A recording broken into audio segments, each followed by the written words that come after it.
Hey there, gang. I'm Danny J. And I'm Joel N. I'm Trevor D. I'm Joe Vasky. And together we are... Keep on Tolkien. Oh, yeah. Yeah, Get yeah, it. yeah. Woo-hoo. Do you sense the level of energy we have right now? Right.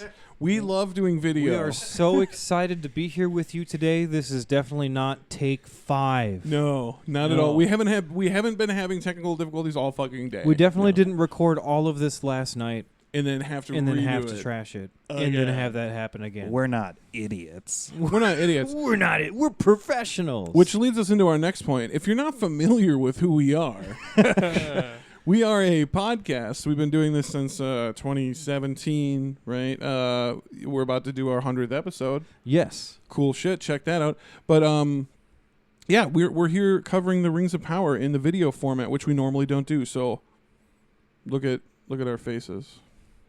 Wow. You know? Can finally put a face to the voice. Yeah, face to the voice. Sorry. We're working on our video content, guys. Get excited. Yeah, video content. So I guess let's start by should we give? So we're going to be talking about season 2 of Rings of Power today. Spoiler alerts, if you're into that sort of thing. But before we do, let's. If you're into that sort of if thing. you're into not having shit spoiled for you, so let's talk first about our impressions of the last season 1. Yeah, it's a good place to start start. because it was a roller coaster. Mm-hmm. So I'll start by saying. Season 1 had its ups and downs, right? But generally thought it was all right to good, and I was excited every week to watch the show. It had a lot of problems and did straight up piss me off at several times. But generally, I don't hate it. And I know that's like a hot take sometimes these days to not hate the show, but I don't hate it. Sorry. Yeah, I mean, roller coaster is a good way to put it because it definitely had its ups and downs. I know there was 1 or 2 episodes that actually upset me like pretty bad, but was it episode 3 or whatever? Not all of it was bad. Like there were a lot of things that I liked. There was some Amazon original stuff in season 1 that I really enjoyed, and I mean, of course, it was gorgeous. It has the budget. It should be. That's kind of par for the course. But yeah, by the end of it, I think I came out to like just about liking it. Just shy of saying it's good, I guess. It definitely has a lot of room to improve for improvement. I think a lot of it was just like the anticipation for me. Like it had such potential, so the fact that it didn't live up to that potential at all hit pretty hard. But in the end, it wasn't terrible, and I did look forward to each episode, and I was excited about season 2. Yeah. Because I think that I assumed they were going to try to do better, and I wanted to see what that would look like. Yeah, Trev was you were on. We did these reacts. If you haven't seen on our YouTube channel, yeah, that's where you're at. That's where you are now. Thanks for coming, guys. Maybe you're on TikTok. Maybe you could be on TikTok too. Oh, thank you for being here. Thank you. Thanks anyway. But yeah, Trev, he wasn't really officially part of the podcast when we did this last time, so we know a little. You were on 1 or 2 of them, so like let's hear from you about your opinion on season 1. I think I was generally pleased with it for the most part. There were definitely a few things that had me confused along the way. A lot of it was like timeline wise. Oh yeah, you're not the only one there. Oh yeah, timeline's awful. But I mean, it is visually pleasing. For the most part, I didn't think there was anything too far outside of what I would be expecting. I would still if you were going to be new to Tolkien, I'd still direct you towards like the original trilogy, but I would definitely put this above The Hobbit for entry point. 100%. Yeah. Yes. Yeah. And Joe, I agree. Joe agrees as well. Joe, not officially a KoT member, but we bring you on because you have a film degree, and you're my best friend. So cost a lot of money. So yeah, not $1 billion, but not $1 billion. It's an expensive opinion. But yeah, we bring him on for film, TV stuff to give his opinion. So let's do it. I kind of liked the first season. I mean, I just love fantasy and I love Middle Earth, so I think I was just kind of happy to be there, sort of. Right. Mm-hmm. I think it made people who didn't know that time period more interested in the lore, which is cool. I remember you had a lot of questions for me when it was going on, and I love that shit. Oh my god, you guys, when people have told me questions, I love it. And then I think it did build a foundation for season 2 with some like really interesting storylines. It's not like a super stable foundation. Like maybe it would fail House a of building Cards, inspection. Yeah, House of Cards. But yeah, so I don't know. I was excited for season 2 overall. Yeah, Sick. kind of the general consensus. General then, right? consensus, yeah. It was at least okay. It was, yeah. We got a little bit of a spectrum here, but like not much. We all generally enjoy it. Yeah, for the most It was part. at least okay, and we're a little disappointed it wasn't amazing, but Yeah. So let's get right into it. Episode 1. What was our title, Joel? Episode 1 was titled Elven Kings Under the Sky, a line ripped right out of the Rings poem. Of course. And one of the first things I noted again this season is the score. I thought they did a great job with the score. I love Bear McCreary. Kudos, man. Solid shit. It all seems like it fits very Very well. much so. Very much in the Howard Shore vein. I was gonna But say also its own thing too. Like, you know what I mean? Yeah. It's good. Yeah, but it definitely I think it definitely stands right up with the Howard Shore score. It's Sure. definitely meant to be that exact same style. As far as depth of quality and yeah, exactly. 100%.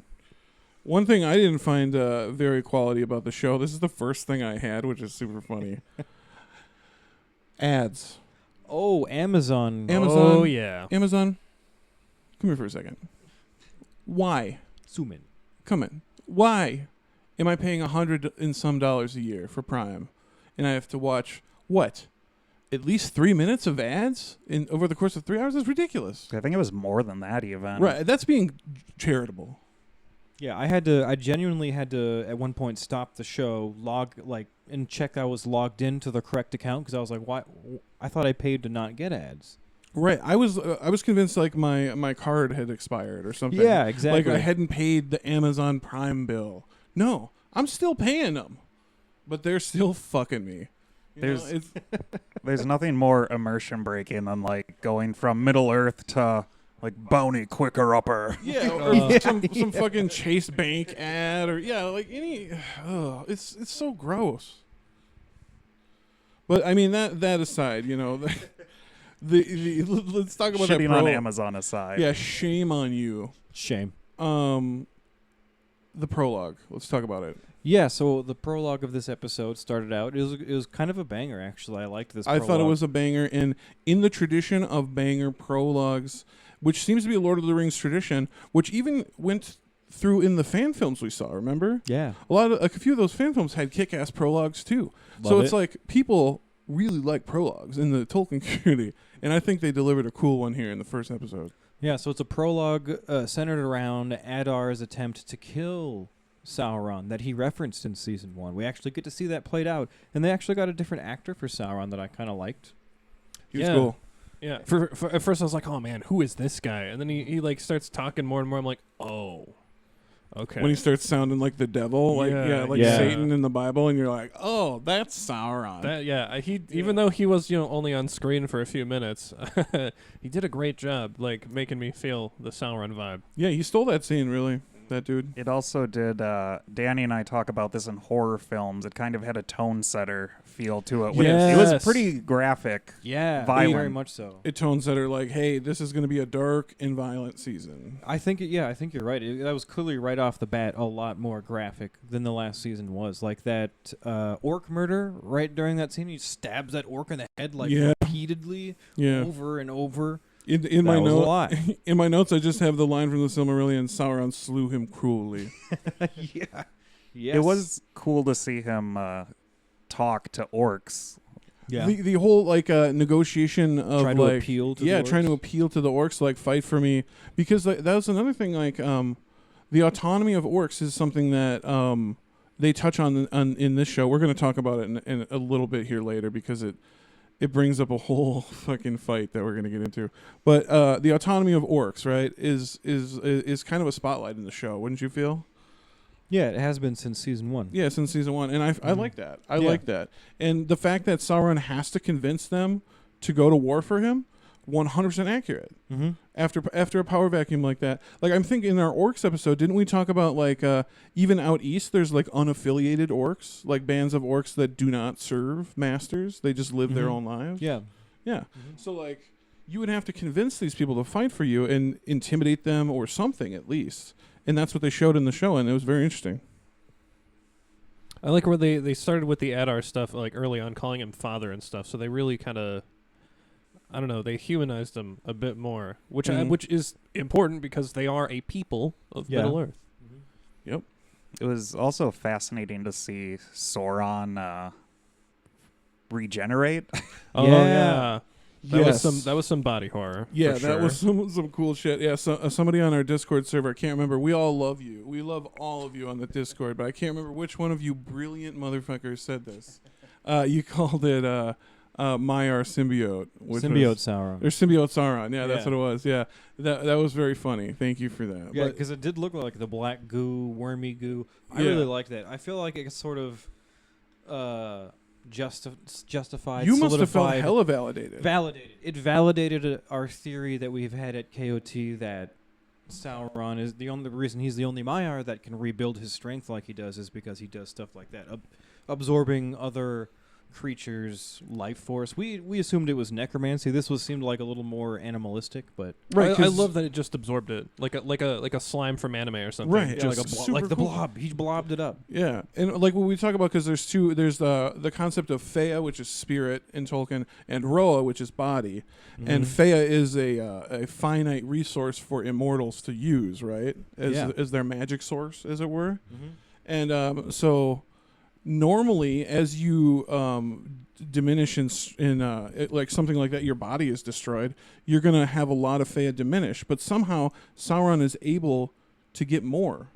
And I Right. think we saw it in the show, like how at least a viable way he could do that. Do you think other Maiar could do that and just choose not to because it's so like debasing to devour insects? It and might be. It might totally be like to reference another fandom in Harry Potter when you drink unicorn blood to stay alive.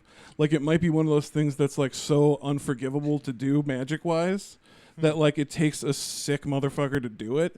And Sauron's the only one that's mastered that yet. You also, it's like kind of humiliating because you're just, I don't right. know. You know, I get it. It's degrading, definitely, having Yeah. to live off of like rats and bugs, and you're just Oh, like yeah. this disgusting thing. Gross, right?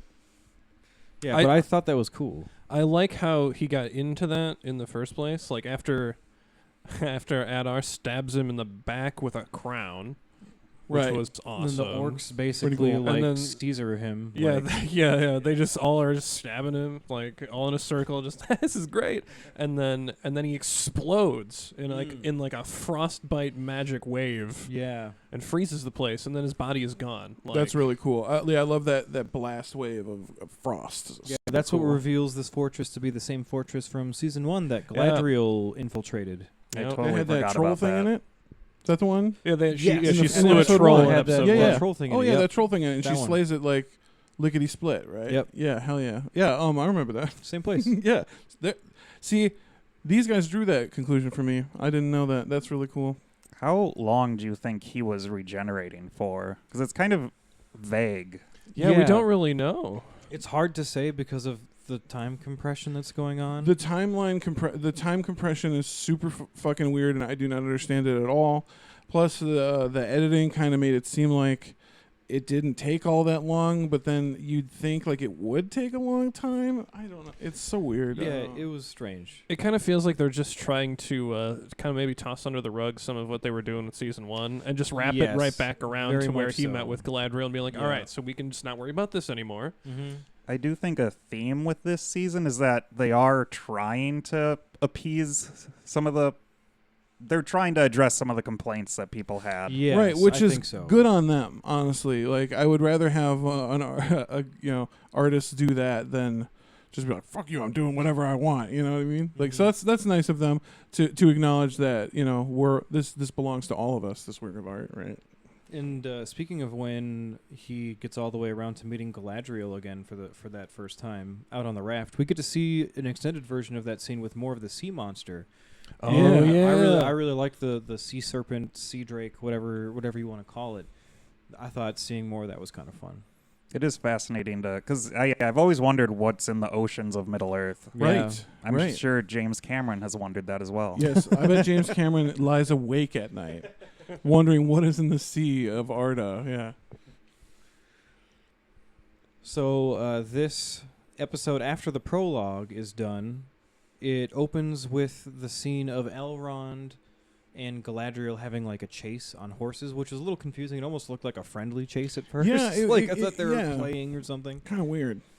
But she's trying to get the rings from him because he took the rings and ran off because he knows they're bad. Yeah, it's weird, like, because all of a sudden they just stop, and then, like, there's guards to take Galadriel. It's like, wait, hold on. How all of a sudden did Elrond get that far ahead? I missed that part. But then, yeah, shit gets real serious. Like, you know, she walks up, is confronted by Gil-galad, and I generally liked what was going on in this scene. Yeah, I generally liked that scene, finally addressing that Sauron is who he is, and, you know.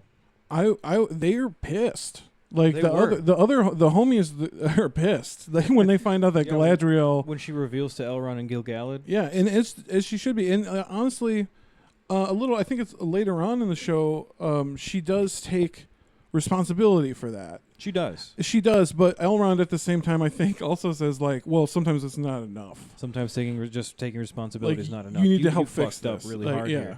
Their reaction to finding out was so I loved that. Loved it, where Gil-galad especially was just he was just like, are you fucking kidding? Yeah.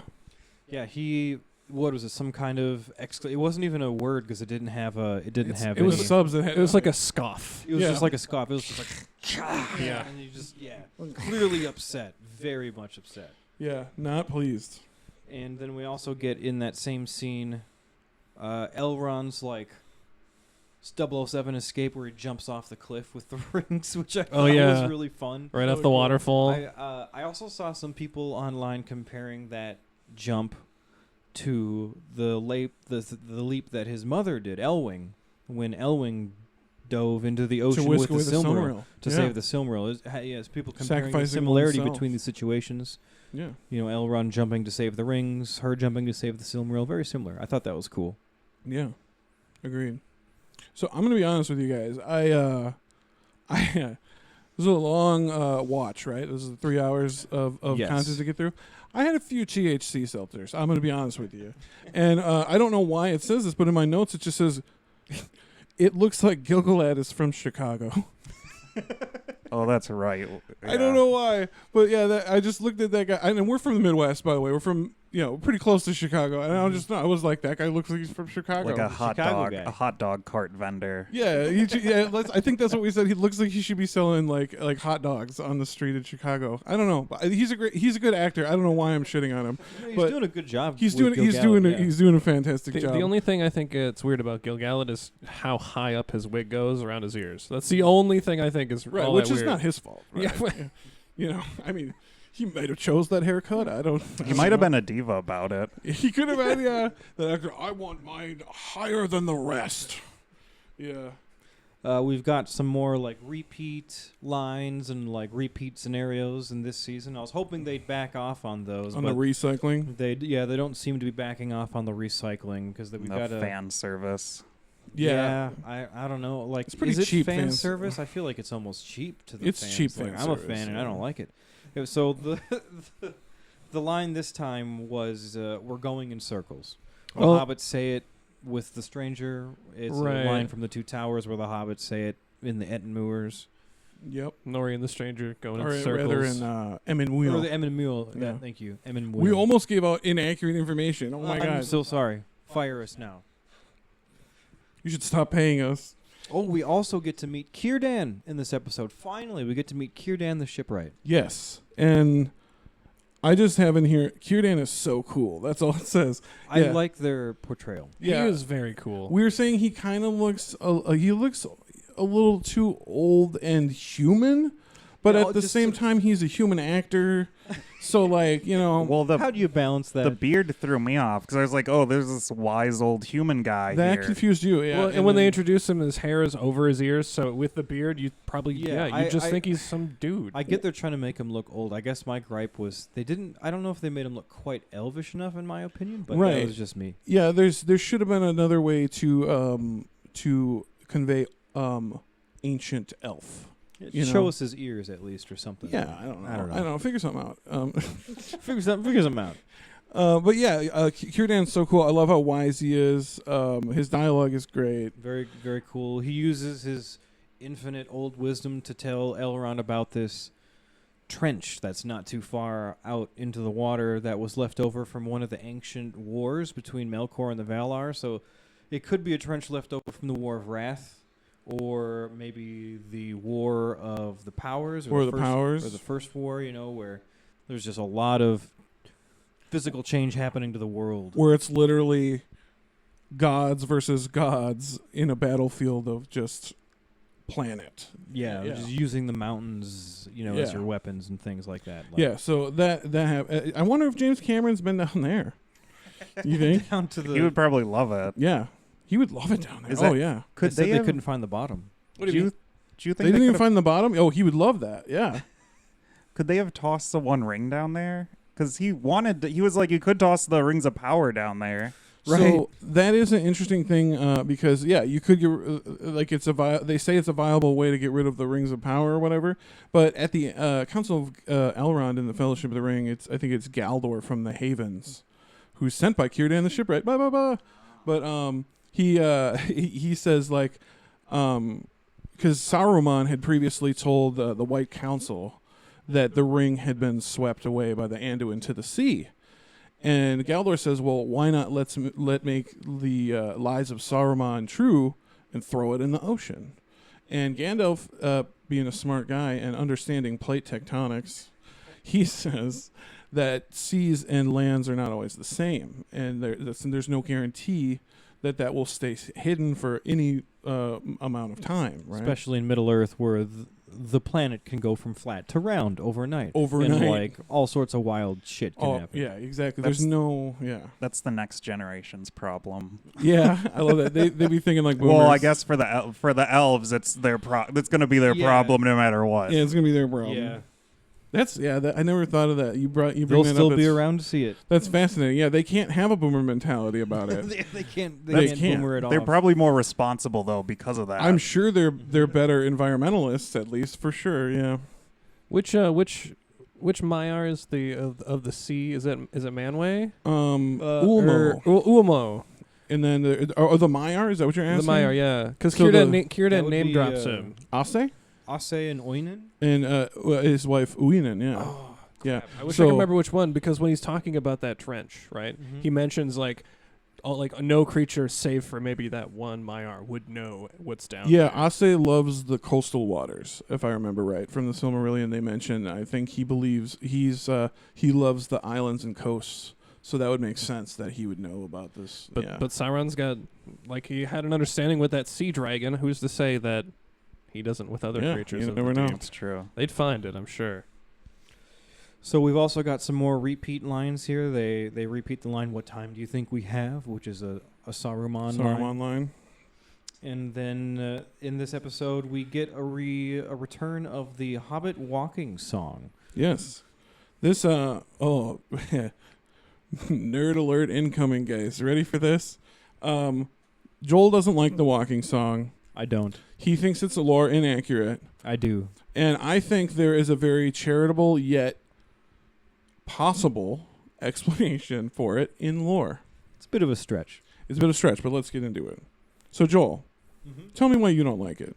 So it's because the lyrics of the song are apparently directions to get to Rune. When hobbits were known to have first appeared around the Anduin River Valley, and then from there they worked their way westward. So they never would have been that far east to have these directions. So it just didn't really make sense to me. Didn't like it.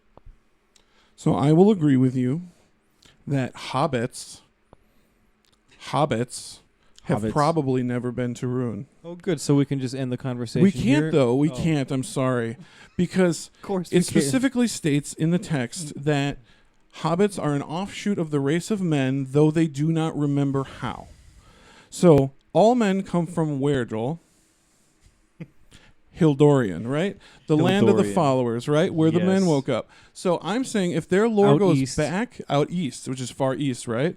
And I'm saying if their lore goes back far enough, it could be even referring to when the men of the lesser and the greater groups of the northern group of Adine, if you remember from the men episode, check it out. They settled along the Sea of Ruin on the northern and southern shores. We did cover that. We did cover that. So if their lore does go back far enough, if they are the best historians you can fucking think of, the best of oral historians, and they have literally thousands of years of oral history to go back, it's possible. I like to think it was just a door-to-door salesman from Ruin who was visiting the hobbits, and that's how they found out. What if it was a commercial for some business in Ruin, and it was just telling you how to get there? Like a jingle for their business and how like to get there. The Shane Company commercial at I-94 and Radio Drive. Are there any remember? religions in Ruin, like Mormons who would be, or Jehovah Witnesses that'd be coming to... Proselytize? Well, we know there might be cults, right? It could be. We'll get there. point. We'll get to that in the next episode. Yeah, that's true. Episode 2 has some culty stuff. We do have a lot of Sauron going back to Mordor We do, in this yeah. episode. Yeah, and there's an interesting bit of dialogue that happens there where Adar is talking to Sauron, still in the form of Halbrand, unfortunately. Who was captured. He let himself be captured. Right, as Sauron does sometimes. And Adar is telling him the story of the first 13 orcs and how they were recruited by Morgoth to, quote, be blessed by Morgoth's hand with the promise of power, a new birth. And they got chained to a mountain peak for like years until they were so parched and starved that this evil being named Sauron, when he came to them with this cup of blood red wine, they actually were willing to drink it, and that's what turned them orcish. I did really like Adar in this scene. This scene, I was like, okay, this actor can at least he can hang. He definitely proved himself, and I thought that was a really interesting story about there being an original 13 orcs, kind of like the original 7 dwarves or whatnot. So, I don't like this. And I think it's for the reason of people, and I've said this on the show before, people just cannot get over the fact that orcs have sex, right? Mm-hmm. I don't think orcs were created through any other means than selective breeding and torture, right? I don't think it was a magical like potion of a chosen 13 people that became uruks and all this nonsense. I think it was literally... So I took an anthropology class, and we were talking about biological anthropology, and we're talking about when did humans become human, right? And we're talking about... he goes, if you took every rabbit that ever existed and put it next to its own mother, at what point would it become no longer a rabbit? Do you see what I'm saying? Mm-hmm. So, like, it's an arbitrary difference, is what I'm saying. Like, it's not... They became slowly over time a new race. It's not like we chose this group of people to be the chosen ones to become orc. I think that's stupid. Just be like, he selectively bred orcs over time. How do you Super easy. How do you not know they might have had an orgy after they drank? That's true. They could have, yes. And it was from that orgy. An orgy? I did think that orcs had probably come from the procreation of that original 13, though. That's kind of the vibe I was getting. Because, like, where else would they have come from? Just years of selective breeding. But selective breeding with what? How did you get an orc? Elves. Okay. So Wouldn't that make more elves? This original 13, they were elves. They became Uruk. Why wouldn't they have... No. Okay. So this is how selective breeding works. You ever heard of the Russian fox experiment? So you're just mad about the 13 just like being transformed kind of thing? I don't like this original. Yeah. Like, okay, we don't have to get into the evolution thing about it. It's selective. I'm saying they did it through selective breeding. I don't understand why we have to have this this roundabout explanation. Orcs fuck. Get over it. To get off the orc fucking. Yeah. I did also really like how Sauron swore allegiance to the Lord of Mordor.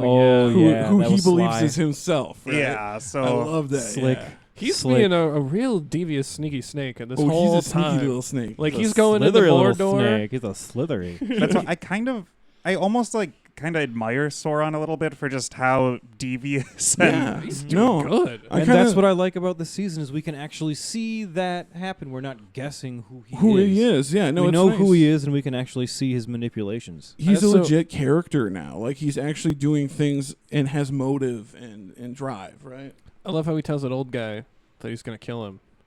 And then it happens. And then the war Yeah. gets him. Yeah. that was That great. was nice. I love. You can also see that Adar's kind of starting to crack a little bit, maybe, or he's terrified of Sauron actually being back. yeah, Right, he is. It he's- shows. As he Yes. should be, I guess. He should be very much so, yeah. I yeah, wouldn't but want to be on Sauron's shit list. yeah, Like, No. the Adar folks are on high alert with the whole Sauron situation. Yeah. Okay. And at the end of this episode, we get Halbrand arriving back at Eregion to try to befriend Celebrimbor. And it ultimately works. He wears him down, and Celebrimbor invites him in. But in order for this to work properly, we had to go through some convoluted process where Celebrimbor is warned by Galadriel that Halbrand is not who he says he is, but doesn't go so far as to tell Celebrimbor that Halbrand is Sauron. But then she immediately goes and tells Gil-galad and Elrond that he's Sauron, and then there's this weird disconnect, and it just seems a little convoluted to get to where we're going here. They got there though. They did. Yeah. It took them a little bit. Yeah. They It was got it was a there. long walk. They made but it a we little got harder than it Yeah. probably should have been. Yeah, But But they got there. well, and just earlier in this episode, we see that Gil-galad is sending messages to Eregion to try to warn Mm-hmm. Celebrimbor, but you Those know, messages they don't get there. They don't get there, and this, right later after this is also when we have the Return of the Rings. The rings, by yes. Círdan. Círdan walks in wearing one of the rings already Yes, and the says red that one. these are good rings and we should use them. And then they put he them on. says, He says something about perfection does not only exist in Valinor. Yeah, he said Celebrimbor has brought it here. Yeah, Celebrimbor's in brought it this here. scene, I started getting a little bit of a hint that there's some comparison between the three. There's sort of like some comparing of the three rings to the three Silmarils that I didn't really like, because that's sort of the thing with the Silmarils is they're supposed to be like beautiful and perfect. Right. And now they're saying now perfection also exists in Middle-earth because Celebrimbor has brought it with these three rings. Who's the grandson of Feanor, right? I guess, yeah, but they're not quite as. No, I just pointed that out. I'm not saying. I'm Not just. to imply anything. They're just the rings are not as important as the Silmarils were, the three Elven rings. I feel. nowhere near. it is a really beautiful scene though of when they put them on and then the leaves come back and it's like It is really pretty. they feel like they've succeeded in Yeah. saving. Yeah. I liked it. Yeah, definitely. I thought that was cool too. But overall, I would final impression. You guys got anything else to say? No, that's pretty much all I've got for episode 1. Cool. Episode 1, final impressions. Let's do it. Overall, I really loved this one, you guys. I thought it was real fucking cool. I was hyped on it the whole time. I was jumping around, screaming, all the whole thing. Yeah. But yeah, no, it was entertaining. It was good. I think they tightened up a lot of the problems that they had in season 1, and came back a lot stronger than I fucking thought they would. Mm-hmm. Yeah, we still got 2 more episodes to get through too. So this was a kind of a nice thing to see happen. Refreshing. with this episode. Yeah, it was refreshing. It's a good start. Yeah, solid start. I liked it. All right, well that's all we've got for episode 1, guys. All right, so episode 2. Let's get into it. Episode 2. So for episode 2, the title was "Where the Stars Are Strange," which I believe is a reference to. Dan, you said it was a reference to something Aragorn said right when he traveled down to. Right, unless I'm mistaken, which I don't think I am. He says, "I've been far to the lands of Harad to the south," or something like that, where the stars are strange. I thought it was kind of funny that when I realized when you pointed it out that was kind of a reference to the lands of Harad, not. Yeah, I'm Rhûn. 90% sure it's referencing Harad and not Rhûn, because I remember him saying the far south of Harad. Mm-hmm. Yeah, so I mean, it's a cool thing to say where the stars are strange, because like that's literally anywhere far away from home, right? Like you got to be pretty fucking far away for the stars to change. As Trevor knows, he's all about science. I do love that shit. I do love science, and like it makes sense with the whole where the stars would be strange because they're on a different side of the planet, or Right. or so we think, right? They have The to move world at least is far enough. round. The world is round at this juncture. at this point in time. if they're following the lore. and it and it's kind of been the whole shtick about the stranger so far, right? Meteor guy, he's looking for the stars. Looking for the stars. So, and it's kind of cool because we're kind of getting really close to those stars. Well, the episode opens with a really cool scene in Moria where some tremors or earthquakes cause some collapses to happen, and all of their light shafts collapse, which causes gardens to die. Right, they can't grow crops anymore. That opening sequence where it's showing all those light shafts going in is also very cool. Like, you get a good sense of scale as to how kind of Massive. fucked they are. It's been cool to see Moria in its glory. It's so Yeah. awesome. Yeah, I that's one of the things I think you and I both talked about a lot in the season 1, how fucking cool Moria was. Well, at this point, it's Khazad-dûm. Oh, excuse me, yeah, Khazad-dûm. Yeah, But I'm not going to call it the Black Pit. Is it's it a not Black the Black Pit? Pit yet. It's not a Black It Pit. hasn't earned that. Right now, it's at its peak, gonna and it be. is gorgeous. be. Well, I guess now it's starting its downfall decline, with these collapses. It's starting its decline. Can I just say one of the things about, and this pertains to this scene too, the things I like most that Amazon made up, and I think you'll dig this too, Joel, because you're a dwarf guy. The stone singing. Yes, I love. I the love stone the singing. concept of stone singing. I think it's so cool that they would have like a. And what's funny is like Trev, there's a little bit of basis in science with stone singing, right? With Like resonating frequencies. resonating. With resonating frequencies, Right? yeah. Yeah. Even War in the North used something with the resonating frequencies with the horns that caused, almost to Right. kill all your party. Yes. Yeah. Yeah. Yep, dude. Yeah. So like, yeah, it's in science. I just love this concept. I think it's so fucking cool, and I love Disa as a character. I think she's awesome. Oh yeah, D's are great. So there's no stone singing in canon. That's as far as we completely- know. Not that I've ever heard of. Yeah. So that's a really nice little bit of Amazon original lore, which I can appreciate. That's a good one. It's a nice way to give a little bit of magic back to the dwarves. It is. Yeah. Because it kind of Yeah. feels that way. Yes. But yeah, I 100%. agree. I really like Disa, especially if you compare her to like Toriel from The Hobbit. Oh, Oh, yes. So dear. that was the thing. Look no further. If you're trying to add a female character to a story that does not have a lot of them, how they did Disa is the right way to do it. Yeah, Like- she's a great character. She's not Toriel where they bring her in for like a few cool action scenes and a love triangle. I right. felt so bad for her actress. Yeah, me too. Like Disa's done right, and I love that they have a little bit more feminine energy in this show. And Appreciated. Disa's a big part of that. She's a strong character. Yeah. Much appreciated. And She's I great. think it was directed by a woman and written by a woman, so Oh, I think didn't even that catch that. helps. Yeah. with I would say so. Get some more perspective. in Probably. there, I think yeah. some men writers are not the greatest at writing female characters. Yeah, isn't it funny how women are half of the planet and they can't write like them, or they can't write characters? It's funny. They're Weird. completely different creatures. Oh yeah, yeah, 100%. Well, in this episode, we actually get the opening credits. We didn't get the opening credits in episode 1, but Oh, in you're right. episode 2, Yeah, we that's did. true. And they were different than season Did 1. you notice the little bit of red in the sand? I did. Yeah. Yeah, there was a lot of like artistic references to all the rings, the 19 rings and everything. And then after the credits are done, it moves into this hallucination that Galadriel's having. Yeah, Galadriel's hallucination. I loved it. It was very. It reminded me of Nightmare on Elm Street, like Freddy Vision. Oh, Like, that would've- like that a would've been Freddy starts off dream. really nice, and then all of a sudden It red starts off lighting and like real nice and normal, and then just takes a hard turn at the. Yeah, That would have been so sick if Freddy just showed up. Freddy just showed up. They're like, we're just going. We're you just see going the hog glove wild. come out from behind one of the trees. Give me one of those rings, bitch. Yeah. I mean, I need to rebuild the dream realm. yeah. With this ring, I will rebuild my dream realm.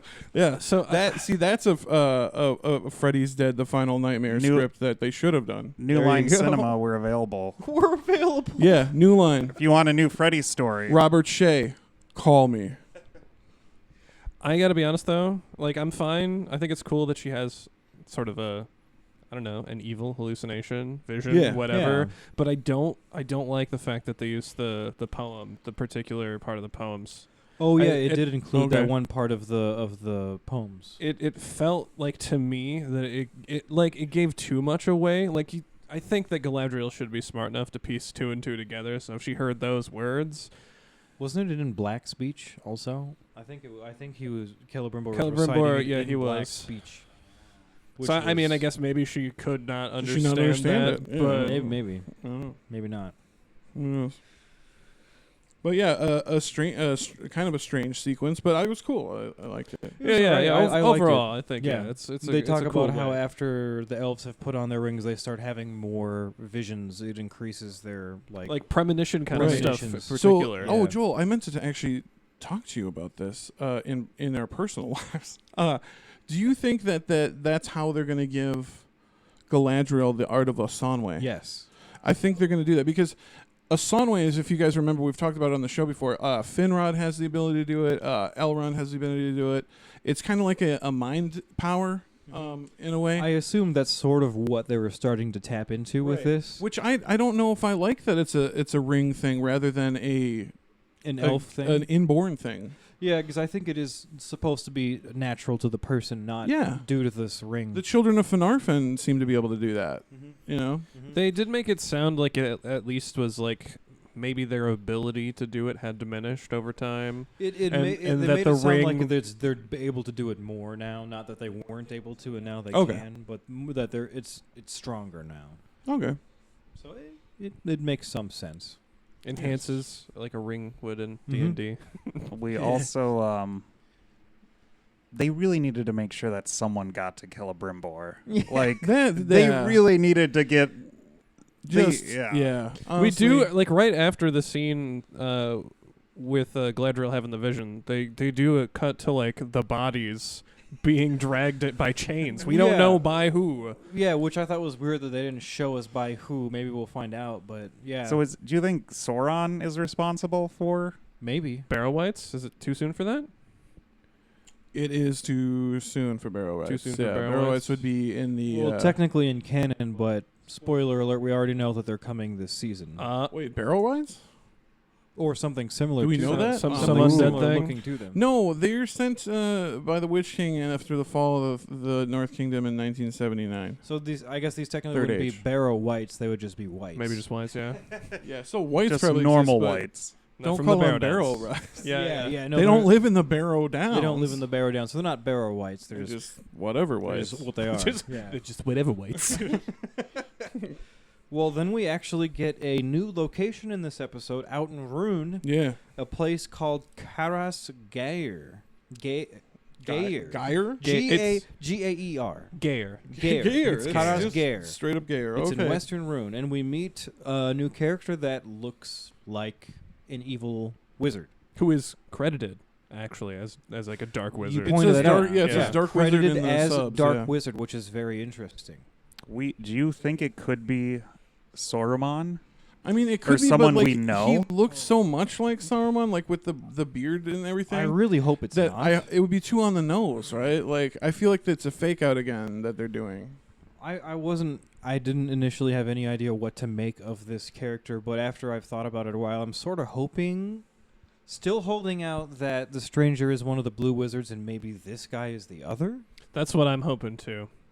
Like, Didn't think of that. That's cool. Did- That would be kind of sick. Did some of the blue wizards turn evil then? So there's two different versions of the blue wizard story. Yeah. And I saw some people online theorizing that they might just be trying to take both versions and combine them kind of into one, where one of the wizards went evil and one of the wizards went good. Sure. Which is a fun way to play it when Like a there really Jedi isn't Alright. a set either way. All right. You know, I personally like the And version with where they're best where they're names, best what were friends. their names? Is like Shadow, Morinitar and Romastamo, Morimitar and Romastamo was the Dark Slayer and East Helper. Dark Slayer and East Helper. Like they have some pretty cool names. Yeah, it's sick names. I love them. I fucking love that shit. so the one of the, I guess, are they Easterlings? Are we assuming that the people in from Rune, Rune, I think you'd probably call them Easterlings. Yeah. or the Runites? I don't know. Well, yeah, and then there's also the another thing I wanted to bring up is these afflicted people. The Like, no, masked that's people. exactly what I'm That's trying to who you're get to. talking Yeah. Masked people. Because Yeah. they're talking like they're afflicted with something, and then we have this dark wizard. Like, what if it's a What if he it's hires them to get the stranger or whatever? what if it's right? kind of like a Theoden thing, right? Like where good wizard's going to come in and then help bad wizard become good again. Ooh, give I me another also- exorcism scene. Yeah. I love I did that. see something on the internet. I did a little internet research. After I watched them, and there were some fucking nerds that pointed out that the masked people over in Rune that are hunting the hobbits and the stranger, I've been calling them they- the afflicted. the afflicted, they at one point speak a different language, and the language is, get this, Adunaic. Oh, so it could be Taliska. The basis, Hadorian Taliska, is the base language, the Latin, as it were, of Adunaic. Maybe, but I guess there was some folks just wondering whether or not this is going to end up being a black Numenorian. Okay, that would be the easier way to do it. Yeah. Yeah. But yes, see, I'm all thinking about the Hildorian. You're because thinking of that about the shit we were- development of the languages of the people of that area. That would make sense too. So maybe that's where they're going with it. Maybe they're not black Numenorians, but I just thought that was an interesting tidbit. They're weird House of Hador. Very interesting. Yeah, no, interesting Tolkieneering though, nerds on the internet. Good job. And they seem separate from the sort of culty thing that's going on. Because one of those, Right. what I was calling Cult of Sauron in Season 1, one of them that was butterflied by the stranger came back. Is unbutterflied? unbutterfly? Unbutterflied, yeah. And I thought that was kind of strange. Like, okay, so he didn't kill them? Or, who are Right. these people? Who are these people? Right, yeah, that... In the subtitles, they're credited as acolytes. Yeah, they call them acolytes. Yep. So the cult vibe seems pretty on point. Yeah. Also, out in Rune, when we cut to the stranger and the hobbits, we come to another rehashed scenario again from like the original trilogy that they decided to work into this storyline. So in this version, we've got the hobbits and the Astari, the stranger. They find a shortcut, but it involves crossing a very dangerous desert, and they decide not to go on this shortcut. Instead, they take some other pass. And then while taking the pass, they find out that there are spies watching them, so they cannot take that And they pass. actually have to, hide from them. And they have to hide from them the same way that the Fellowship Craybon hides. from Dunland. Craybon from Dunland, hide! And then after that, they decide, ooh, we do have to take the dangerous path. And then they go in the desert, where they end up, after going on this dangerous path, finding a well in which a hobbit sillily causes a big scene with the well that is very loud and attracts the locals. I love to- the well bell. Why are they doing this? It's almost a little too on the nose. Like, See, like you find those ones more than I do. Like, am I just stupid? And I'm like, I'll just take whatever you give me to consume. No, like I did not draw that parallel, and that's hilarious. Now, like, this is so lazy. it seems lazy. Like, at what point is it? Is it When is it homage and when is it sloth? exactly? Exactly. I think it's still better than the Hobbit movies really leaned my into the God. fan service. Yeah, the Hobbit movies are nothing but. The Hobbit, Really? the Hobbit movies were spoon feeding you like stuff from the Spoon original. feeding's a movie. good like one. it was just. We don't need to talk. We're not here to talk about the Hobbit. If you really, really want to hear me and Joel talk about the Hobbit, go Episode 1. episode 1, 2, and 3. That's right. That's how the That's how- the podcast. That's how started. this shit started. So As yeah, far as that, we got opinions. as far as that well bell scene goes, though, like it ends with the stranger finding that staff that he's been dreaming Round the about, staff. Round the staff. and then casts. Then he like very D&D breaks his staff to unleash the magic, and big tornado. Yeah. Sucks every like the hobbits are. See you later. Yeah. Fly away. They get taken away and Later. And that I'm pretty sure that's where they left it off because there is Yeah. no there's no Stranger Hobbit stuff in the third episode. Right. Yeah. Yeah. So this is as much as we get for now. Mm-hmm. Then our next scene is back in Khazad-dûm, where all the gardens have died and things are very bleak, and they haven't been able to mine new light shafts because of dangerous mining situations or whatever it is. And we're also introduced to Narvi. Narvi's there. I love that, and there's a great dialogue scene between Durin the Elder and Disa.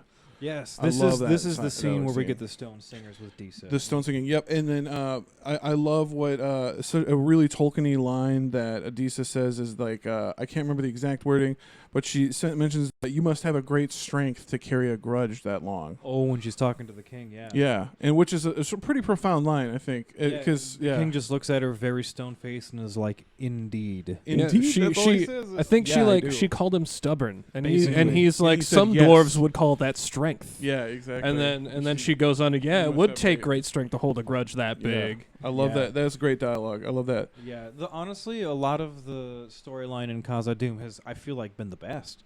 The dialogue, yeah, and the stories, and the As character they, developments. Another thing about Khazad-dûm, poor fucking Durin getting bullied at work. Oh, yeah. That's right. Yeah, This man. guy, you need to talk to your union rep, buddy. Where's Like, the HR department Yeah, in these mines? oh my God, they're beating him up. Got like, they're- those royal handsmen polishing jewels. Oh, real yeah. life. which is that? Yeah, and the Jaws reference. it's a Jaws reference. Joe Oh. laid out. Yeah, because Robert Shaw says to Richard Dreyfuss, he says, "You got city hands. You've been from counting money all That's your right. life." I Polishing can't jewels. even mumble like Yeah. he does for his character. Well, Which just proves how pervasive the film Jaws is in our culture. Because, like, if anybody who makes a film loves Jaws, so, like, let's throw a Jaws reference in there. Why not? I mean, there's so many iconic lines from Jaws. 300 men go into the water. yeah. Some bad hat hair. Yeah, you could go Some on for bad hat, days. Harry, yeah. For that, you get the head, the tail, the whole damn thing, right? Yeah. I also, going back to Durin the Third, Yeah. I just appreciate it because I'm also very stubborn and spiteful. Yes. So I was like, yeah, you hold that grudge, Durin.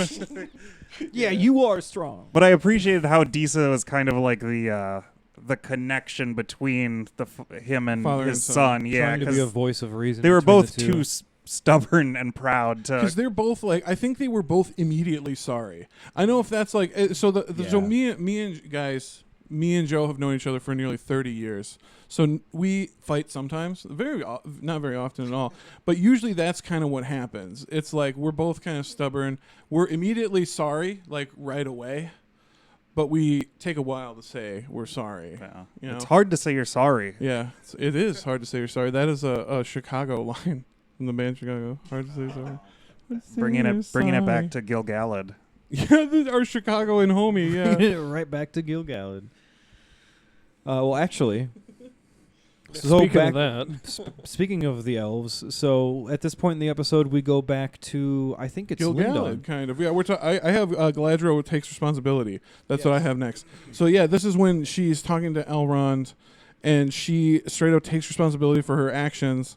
But then Elrond kind of comes back with like, that's great, but sometimes that's not really enough, and you Right. need to do more to. That's the minimum you should Yeah, do here. you need to fix this. You need to help us fix this Sauron shit. and like after that whole conversation, he basically just kicks her out. yeah, He's like, yeah. if our friendship ever meant anything, Leave. and Yeah. very past tense, Which you'll leave. Like, reminds me of the line from the children, the epic line from the Children of Hurin. Our poor pal Gwyndor, as he lay dying, he says to Turin, though I love thee, I rue the day I took thee from the orcs. If thou lovest me, leave me. And he leaves him there to die. very sad. Do you guys agree with Elrond? Or like, would you have sided with him? Or would you have been like, Círdan's on board? It's a hard choice, especially when Círdan's on board. I think until I saw Círdan do it, I'd be on Elrond's side. Yes. Círdan would make me question it, but well, I would. and it's right after this part that Elrond goes to Círdan again. Yeah, and, that's and a great has scene. the conversation where Círdan is shaving his beard. Oh my Yes. god. Can we talk about that? Yeah, So, yeah. Why give him the beard? It's not like it's a 5 o'clock shadow Like- that he clearly keeps shaving. Did you This do is a that? grown out beard. Did you do that because you fucking hate us? Did you give us the beard just to take it away? Is this you, Bezos? Why even was give this him the you, beard Jeff? in the first place? It could be like Tim Allen in the Santa Claus, where it kind of grows just back, comes yeah. back. Doesn't matter how. Yeah.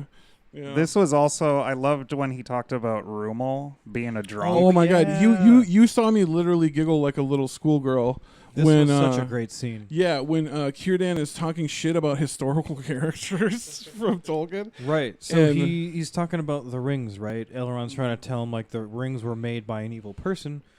But Círdan's sitting here trying to tell him, but the rings themselves are good. So Círdan says, he references Rumil's verses and he says, quote, "Would you cast Rumil's poems to the flames because he was a drunkard?" Yeah, you're right. You're right. I love how Elrond's Deep like, cut. he was a drunk? Like, he had no idea. For those who don't remember, Rumil was a famous poet from Valinor, Elfin Valinor, who invented Tengwar, right? He invented Tangwar. Yeah, he was the language guy, and then Feanor later built upon his Enhanced work. it. Yep. Yeah. Yep. Rumil. Yep. Early scribe kind of character. Mhm. Yeah. Yeah. Rumil, super cool. Historical I, character. Can I bring up something that might be Yeah. kind of weird though? What's up? Like you remember in the original trilogy,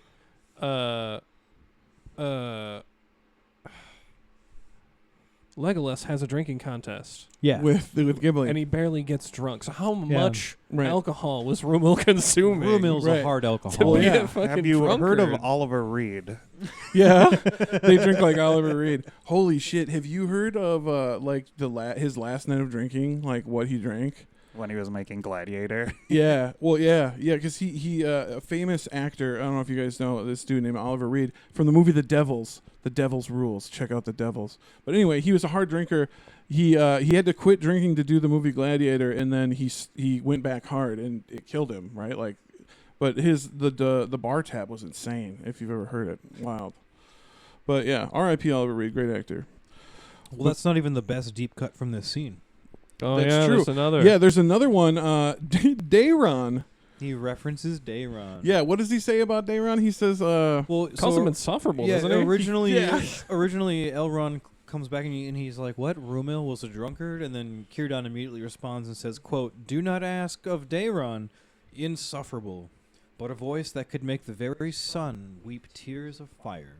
yeah, like, Beautiful. dude was a freaking asshole, but boy, could he sing. I just loved those references to those first age characters. Because he would like, know that was so everybody. cool. Círdan would know He everybody. would know everybody personally. I love the cadence he says everything with too. It's just so like peaceful. It's so great. Like everything is fine. Don't like. I want ASMR of Círdan. Yeah, hell yeah. Just Círdan speaking. Yeah. He does make, like, I would be very, like, after talking to him, I'd be like, all right, he's kind of got a point. He's got a Yeah, point. man, this guy. And, like, the rings are working. Like, it restored They are. the trees, and so... Mm-hmm. Yeah, I like Círdan's character a lot so far. I think they surprisingly they did him pretty good justice. Surprisingly, I really thought they were gonna. Whoa, you know what this makes me really weirdly optimistic for? Tom Bombadil, because it's like if you yeah. like. If, I was thinking about that too. were you thinking of that too? Because like we know he's gonna be in this season, right? But we also have no idea how he'll tie in, right? Like so, I don't know. They did. I feel like Tom Bombadil and Círdan are that same type of character that are super Sure. beloved for being just kind of ancillary characters, but super, they're always around. but always around, Forever. omnipresent characters. It's right? going to be a tight line to walk between... Because Tom Bombadil is such a, like, silly, carefree He character. is, yeah, it's going to Yeah. be hard to really It'll capture that and then set it within this very serious story. We'll see. But back in Eregion, we get to see a scene where Celebrimbor creates Ithildine. That's really for cool. the first Yeah, time, which is really cool. the moon letters, right? That was fun to see. Yeah, cool shit.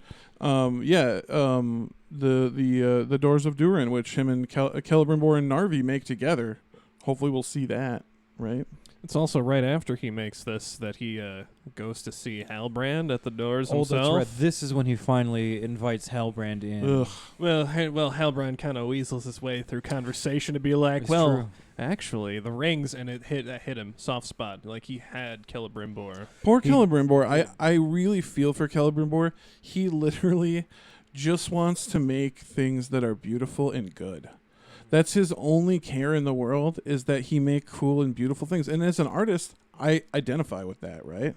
I like to create cool and beautiful things too. Hopefully this is cool He and talks beautiful. about how he's at the height of his craft right now, and he needs to do this to help save the elves and Right, Middle he Earth, believes and, it's his like, mission, He believes it's yeah. his duty. Yeah, and I super sympathize with him. And Sauron just takes advantage of that. Well, and this is where Sauron, like, they have this back and forth conversation, and when he kind of is like, "Oh, I'm not a man," I'm not even a Yeah, mortal. he's like telling half-truths. He straight up tells him that he's basically a Maiar, but he says that he's an emissary of the Valar, or implies it. Well, and he said that he gave himself away to Gladriel, and he was rejected. Mm-hmm. Right? Mhm. So he's like, well, I don't want that to happen with you, so I'm just going to tell you right now. Like, this is what I am. Mm-hmm. It's Very like, but- Weasley way, very manipulative. Be like, but hold on, Galadriel already told you not to treat with Halbrand. If this dude's saying he's from the Valar, hello, there's a bell ringing somewhere you're not hearing. He's really blinded, He I is. guess, by his own. Ambition. I mean, and that's the downfall of the Noldor It is. at large. Speaking of The drive Gladiator, for knowledge and ambition. Yeah. ambition is a virtue, Father. Yeah. Sorry, Yeah. not get too off track with Gladiator. Gladiator. reference. Yeah, we can't. We've been talking about Oliver Reed already today. We can't get into the Joaquin Phoenix's performance as well. His obsession with his craft reminds me a lot of Bilbo's obsession with the ring. Just like especially in how the actor for Celebrimbor delivers it. Well, and I think that's a theme in especially the films and the literature too is obsession, right? Yeah. The idea of what it means to be completely obsessed or addicted to something, right? It's consuming him, and I think he's doing It's it. all he's doing, consuming. He's Yeah. doing a great job. Yes, is all consuming. Well, the episode ends with a scene in Khazad-dûm where Durin receives an invitation from Celebrimbor to have the dwarves over to Eregion to talk business about what we find out is going to be getting more mithril for more rings. So very cool. I And really then like this. And then we get the Anatar change, right? Yes, then there's the Anatar change where Yeah. he straight up Oh yeah, big that all flames, happens. and we Gets- actually Gets a new wig. It was yeah. it's a new wig. Oh my It's a new God. wig.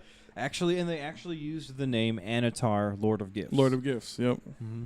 And I like how Durin was kind of like, "You're so full of shit" when he saw him. Like, Ooh, but that's for sure next episode. That's next episode is when it? they meet. Oh, yeah, yeah, my we'll, bad. we'll get Yeah. there. We'll Ooh, get there. It ends with them getting the letter, They don't actually get there until next episode. but we did skip over one thing, What's that? right? Elrond, he gives in to go with Galadriel Oh yeah. to well, go to Eregion. That's true. gives Yeah. in. He's actually Well, he's leading the he's party. put in charge of That it was, rather uh, than Galadriel. That was Yeah. his Well- probably is like I'll do it, but I like how Gilgalad is just like, "I don't know if we can really trust you, Galadriel." With yeah, it's Hell- it nice. would make sense to have Elrond She- leading it. He is strong-willed and clear-headed. Like skeptical. He's super skeptical of everything right Mhm. now, and Galadriel admits like that Sauron is a weakness for her. yep. But also says that weakness is the reason she needs to confront him. and now he's even sexier as Anatar. Now he's even Right. sexier. He has He's a even, blonde even now. better hairline than he He's got did a little- before. his eyes are long, slightly flowing different hair. color.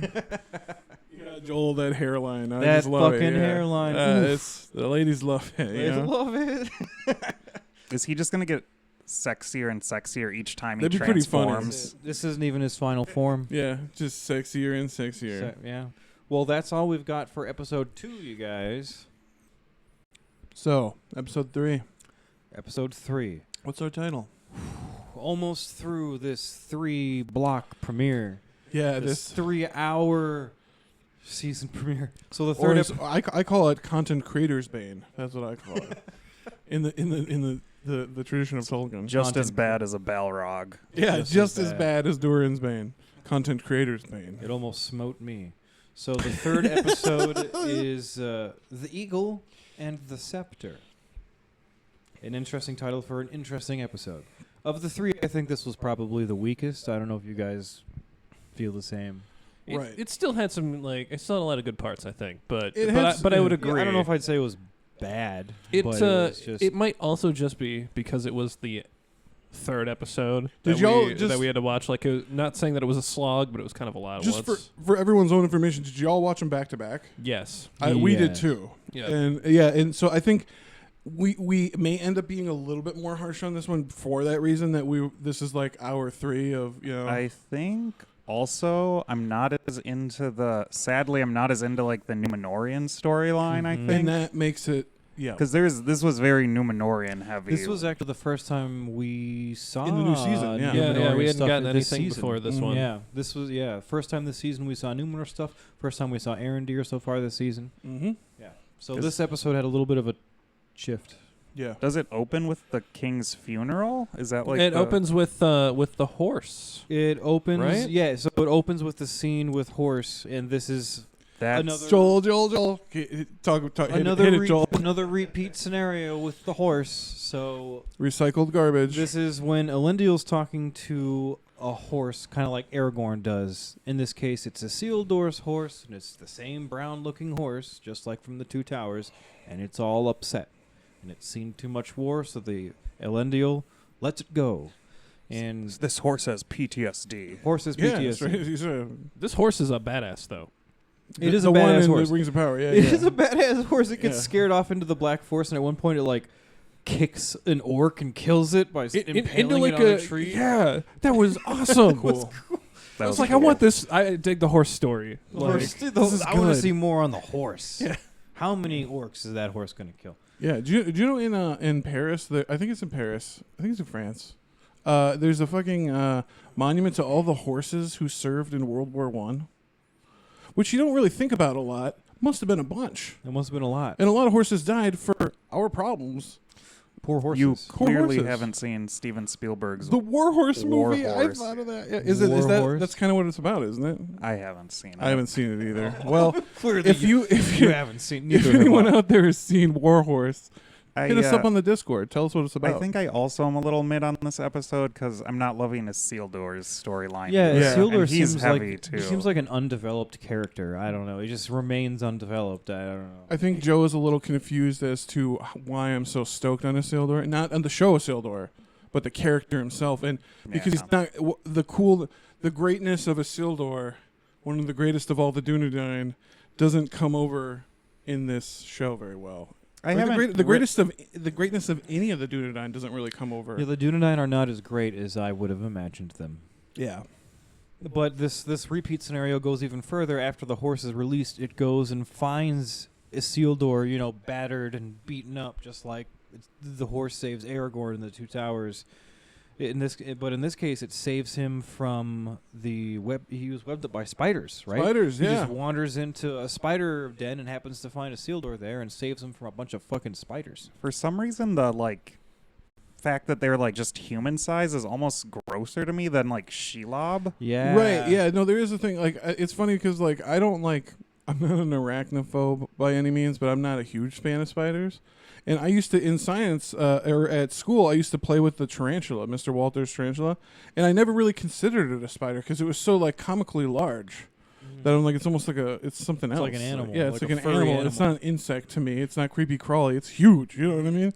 So that's kind of funny that it gave you the opposite effect. It was since it's big, it's grosser. Since it's only the size of a man, it's grosser. Yeah.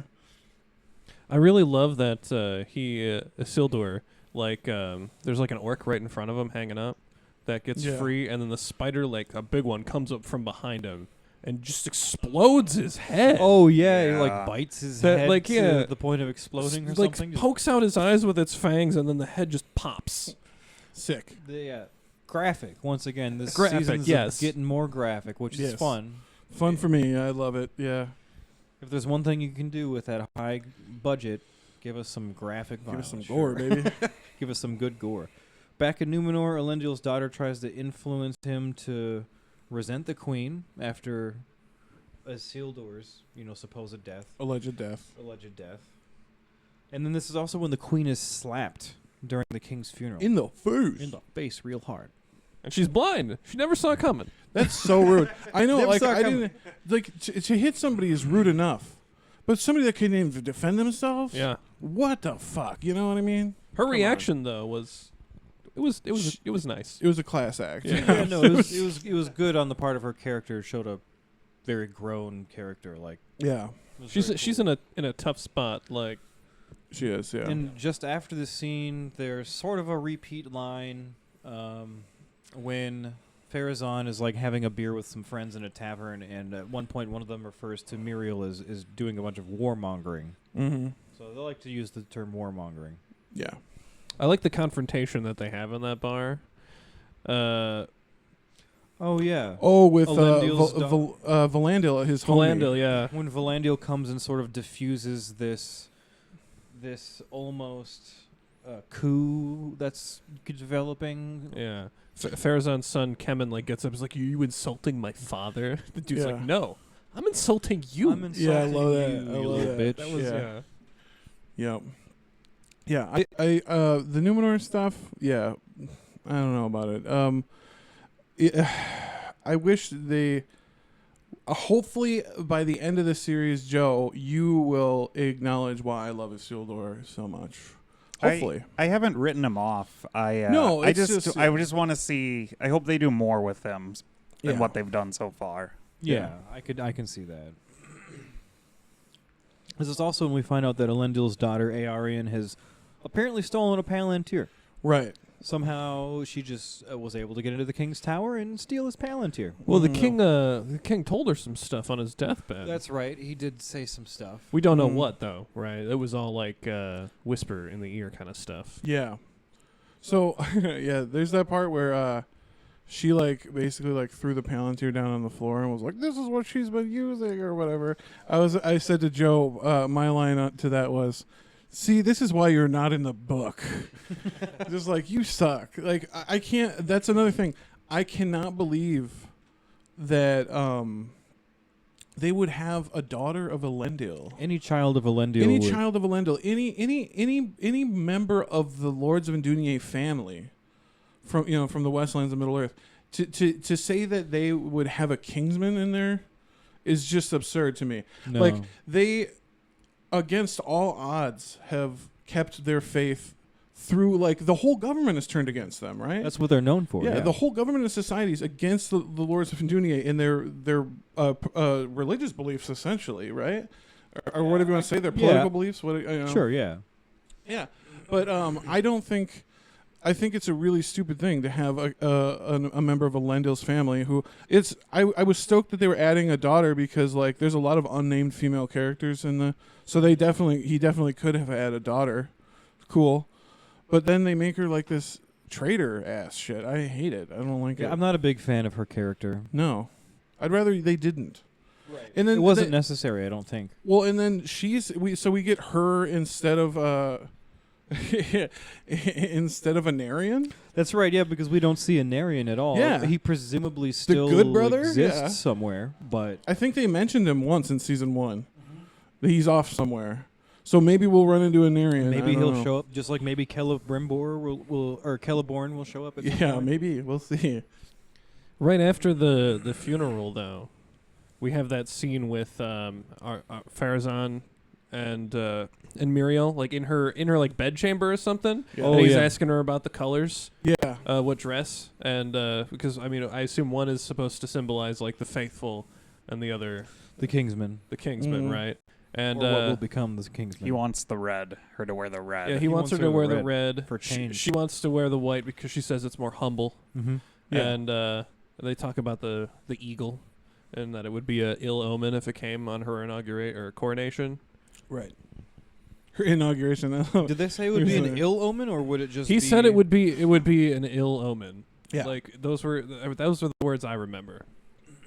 Because it sounded like it would be bad. I don't for remember her. it being a big deal. I guess I don't remember which way they thought it would be. I don't get any of the eagle stuff.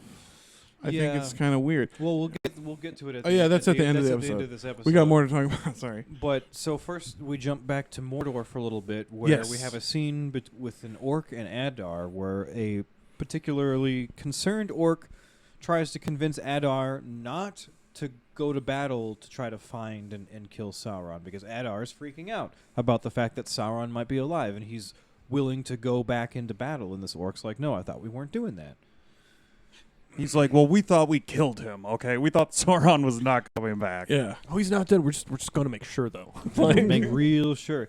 And it's an interesting scene, and this is actually, in this scene, something very important happens. We get our very first on-screen picturing of an orc baby. Well, an orc family, really. An orc family, not even on screen. I don't think we ever hear about orc babies, even in text. No, not really. A lot of people took some serious umbrage with this shit. It was particularly controversial, apparently. So apparently, the two sides of the I guess argument is that some people believe that Tolkien intended orcs to be an irredeemable evil race that are nothing but fodder for evil.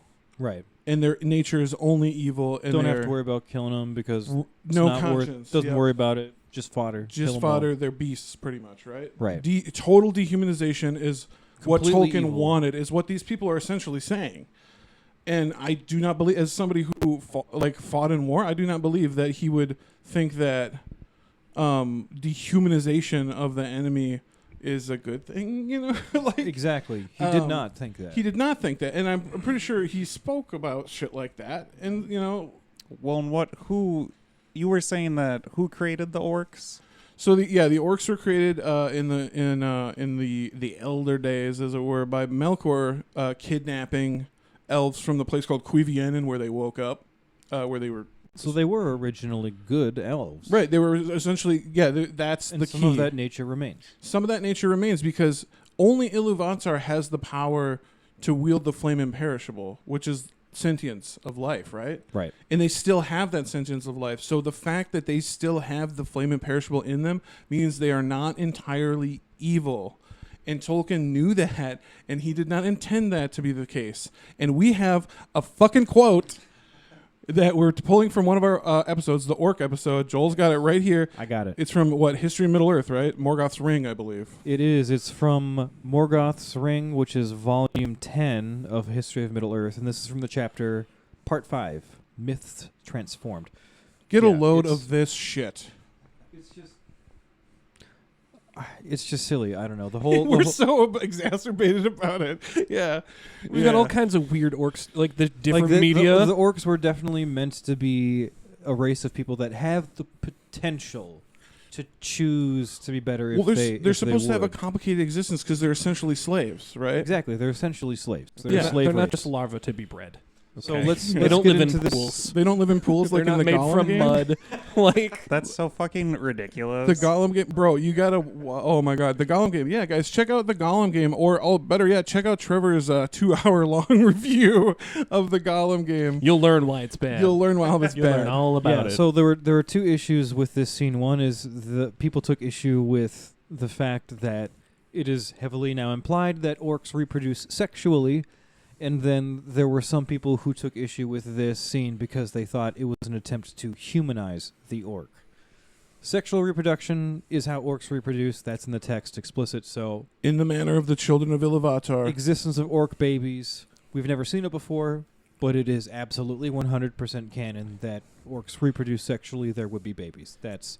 I was surprised to see it. I wrote it in my notes instantly. I paused it and was like, "Whoa!" But at no point did I ever question the sexual reproduction of orcs because never. It's known to be a thing. It's explicit. A thing. Yeah. The mud pits were weird from the Peter Jackson stuff. The tadpoles were weird. Now, as for the humanization of orcs and people having issues with humanizing orcs, This is what. that's what this fucking excerpt really gets at. So again, from Morgoth's Ring, The History of Middle-earth. Quote, "The wise in the elder days taught always that the orcs were not made by Melkor, and therefore were not in their origin evil. They might have become irredeemable, at least by elves and men, but they remained within the law. That is, that though of necessity, being the fingers of the hand of Morgoth, they must be fought with the utmost severity, they must not be dealt within their own terms of cruelty and treachery. Captives must not be tormented, not even to discover information for the defense of the homes of elves and men. If any orcs surrender and asked for mercy, they must be granted it, even at a cost. This was the teaching of the wise, though in the horror of the war, it was not always heeded." That's pretty fucking explicit to me. That's pretty straightforward. Can you waterboard them a little? Yeah, a little Maybe like a enhanced little- interrogation. Maybe Yeah. like one That's not fingernail. torture. Yeah. Maybe chop off one finger. I don't know. They don't Right. need their pinkies. Well, and like, are people so full of hate that they can't realize that even their enemy is human? Like, you know what I mean? And like, this is a fictional enemy we're talking about, by the way, here, guys. And people can't even. It's a fictional enemy, and this quote came from the horse's mouth, the Yeah, creator of straight that up. fiction. Well, an so. like evil people can like love their kids and you know right. John Wayne Gacy and shit. They all had families. Yeah, they're right? all Like, married. They're all and married. And stuff. shit. Like yeah. Another thing people have. Some people on the internet are taking umbrage with the fact that orcs would care for their children. That they're so cruel and evil that they don't even have love for their own family. How would the child survive? That doesn't make sense as to how a species would survive, right? And also, we have evidence that Bolg and Azog are father and son. Yes. And Bolg actually tries to avenge the death of his father, right? Which shows not only the sexual reproduction, but the actual bond of family Right. bonding. You would lead you to believe if you try to kill somebody in revenge, you cared about the person originally, right? That would lead me to believe that. Do you think they think that their babies are cute? I think everybody does, right? Because we all I know. guess, like, yeah. We all know not all babies are cute, right? That's not a controversial thing to say, is it? I guess maybe we don't know the social. Joel looks at me like, "Oh shit, that's gonna cancel us." That's not controversial, but I don't think you'll ever get anyone to admit that their baby's baby ugly? is not cute. Yeah, We don't really know like the social characteristics of why orcs would procreate, though, right? Like, is it just love versus is it duty? love? Could it be duty? Is it just an exchange, like because they have to reproduce? that we really don't know. or Did they- but have it they, looked like have they they had a family perfected- unit. Have they right? perfected artificial insemination? Maybe you never know. No, but yeah, they do have a family unit, Trev. Like they that's very clear to me, at least, that they do have a family unit. Yeah, it looks like at the very least. I mean, they have to care. They have to. Somewhat, yeah. Somebody has to raise the baby to the point where it is independent. They were calling Adar father in season 1. Like they've Yeah. been holding this humanization of orcs this whole time. And like, Yes. how many times throughout the trilogy does it happen where you piss orcs off because you killed one of their homies? Right, yeah. They get mad about that shit all the time. The whole reason the Battle of the fucking Five Armies took place is because Gandalf slaughtered their fucking king, right? They were The mad goblins- about that. Goblins were upset. Yeah, the Great Goblin, right? They were pissed off. They This- love, they feel. This scene, I also really liked seeing the troll that Adar talked Oh, to. yeah. yeah. We get Yeah. introduced About, to a hill troll. A I'm hill excited to see What they do with him these confront trolls. Sauron. Mhm. Yeah. Yeah, it's a hill troll from the Grey Mountains, Yeah. Arid Mithrin? Arid Arid Mithrin, Mithrin, yep. yep. which is known to be teeming with trolls and hobgoblins and dragons and shit. Oh, yeah, it so- calls him Eater of Dragon Bones. Oh, Eater of Dragon Bones. Yeah. And, Yeah, uh, there Badass are dragons up name. there. and Yeah. Killer Real of badass Stone Giants. Killer of Stone Giants. That was a cool title for a troll. Because A troll having 2 titles even was just cool. even impressed by the name Killer of Stone Giants because I didn't think anybody could kill a stone giant. Yeah. Outside This of, troll outside was- of maybe a Maiar or something. Yeah, like It was an enormous troll. that. He was a big boy. Yeah. Like, very Big ol'. beefy, too. Like, And they don't. You guys were saying we don't really get many named trolls in Right. the. That's We true. don't There's care. only the 3 There's that we only know 3, and their names are Bill. What is it? It's Bill, Bert, and no. So it's William, Bert, and Tom. Right? Is those the Yes, 3? Wilbur. I keep wanting to say Bert and Ernie, but I know this. Bert and That's Ernie what is I was different, thinking, yeah. too. Bert and fucking Ernie. Yeah, no, those are the only name trolls we got. So this was some really cool original content. Yeah, we Loved liked the it. Hill Troll. We liked it. So yeah, not all their original content is bad. Their hokey stuff kind of sucks, but like some of their nerd nuggets are really fucking cool. Like, yeah. From here, we go back to Eregion We do. Yes. with Disa and Durin in tow. Yes, and this is when they meet Anatar Yeah. directly for the first Yes. time. This Oh, is what I was talking about. How do you guys Yes. feel about how they chose to pronounce that name, Which one? Anatar? Anatar. did That's they how I pronounce always it? pronounce Anatar? Well, it. because we say Anatar, but theirs is like Anatar or something. Oh, they roll the R. They, well, That's they probably more roll the correct. R, and there's a bit of a different There's a emphasis. bit of a different emphasis on the Anna I'd say part. they're probably pronouncing it more correctly, but Probably because I mean they're doing it probably the British way. It's kind of like Martin Shaw in the Silmarillion audiobook. He says like, and he doesn't say Iluvatar, he says Iluvata, right? Yeah, like that. Iluvatar. Iluvatar. You know, It, Tomato, tomato. I kind of feel like in a way it characterizes Sauron a little bit more evilly because it just kind of sounds a little off in my ears. And maybe Yeah. that's because we've been saying Anatar, but it sort of adds to the emphasis of his evil in my opinion. I'm not good at rolling my R's. But I also loved this scene just for how immediately Durin dislikes and distrusts Anatar. He just locks onto him right away. He's like, "Who the fuck are you?"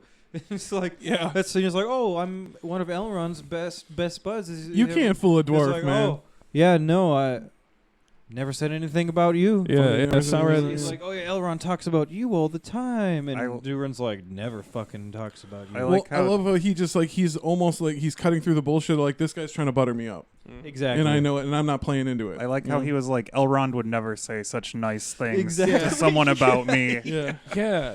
Sauron specifically says to him, like, Elrond told me you were the wisest of all dwarves. Should I be treating with someone else?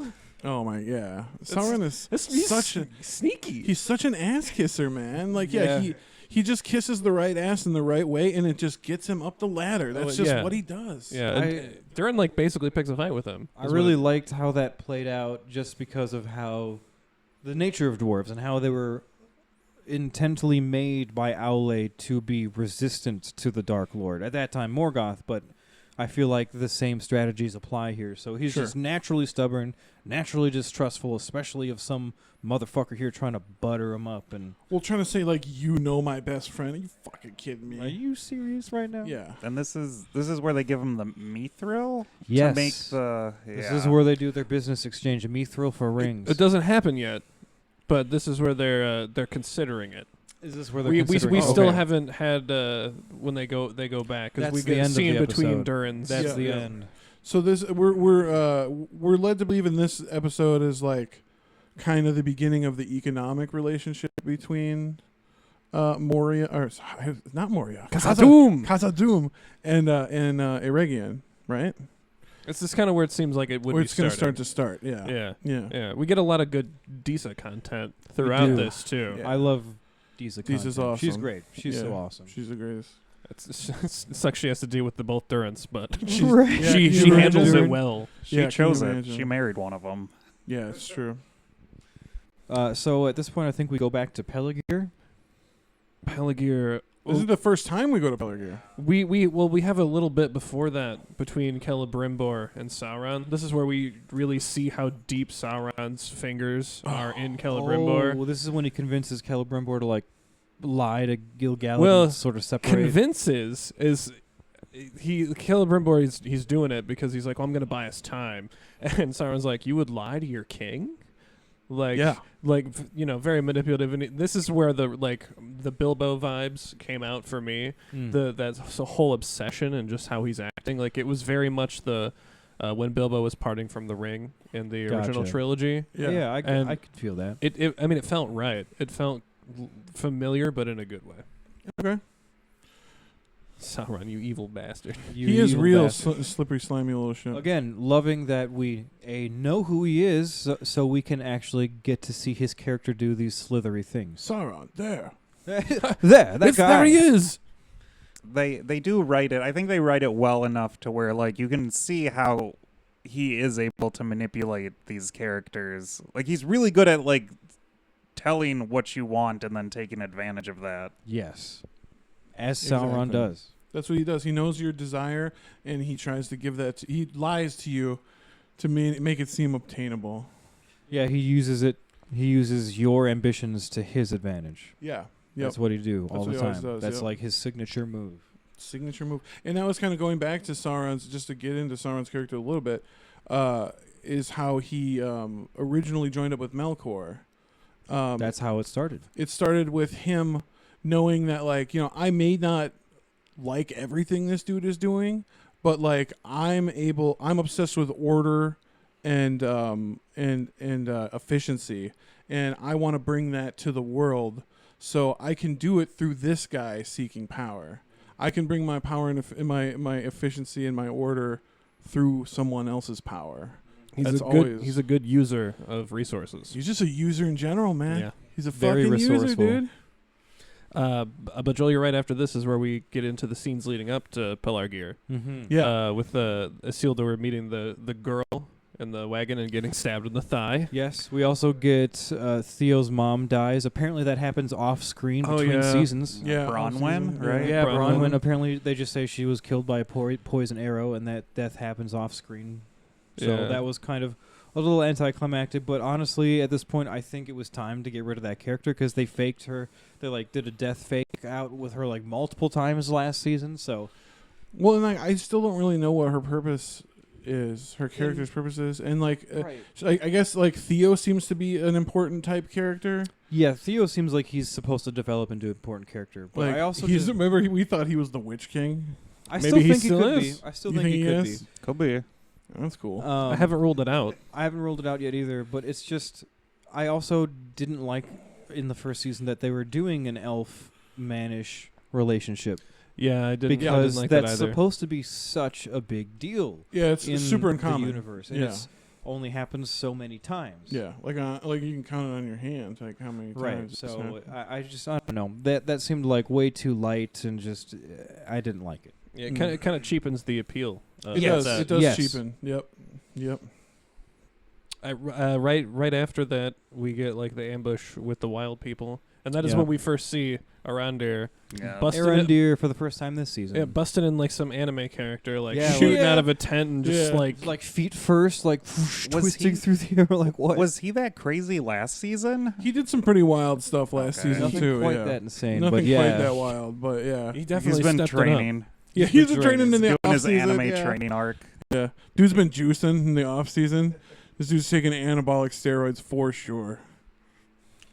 So then I think we go back to Khazad Doom, right? Yeah, Durin v. Durin. Durin finally, the younger, This was a great scene. I love this apologizes scene to too. Durin the father, and it was very subtle things in the dialogue that had a lot of meaning behind it that made this like such a great scene to watch. Yeah. Very impactful.